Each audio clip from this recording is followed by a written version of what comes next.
ఎవరినైనా ఇతరుల్ని ఏదైనా అనే ముందు వాళ్ళు మనని అట్లా అంటే మనకెంత బాధ కలుగుతుందా సంతోషం కలుగుతుందా ఆలోచించాలి.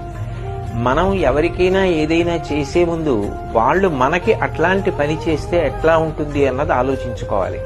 మనం ఇతరులను ఒక మాట అంటే వాళ్ళు బాధపడతారు అని తెలిసినప్పుడు అటువంటి మాటలు మాట్లాడకూడదు. ఏ పని చేస్తే ఇతరులు బాధపడతారో అటువంటి పనులు అసలు చేయకూడదు. ధర్మాలలోకెల్లా పెద్ద ధర్మం అదే.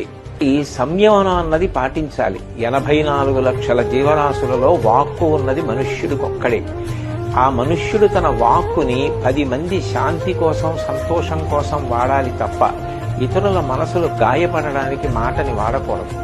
ఈ విషయాలు దృష్టిలో పెట్టుకుని మనందరం కూడా సోషల్ మీడియాని సక్రమంగా వాడుకుందాం తప్ప ఇతరుల యొక్క మనసులు బాధపడేటట్టుగా ప్రత్యేకించి కుటుంబ సభ్యుల్ని మహిళల్ని ఉద్దేశించి అసభ్యకరమైన పోస్టులు పెట్టకుండా మనని మనం నియంత్రించుకుని సభ్యతా సంస్కారం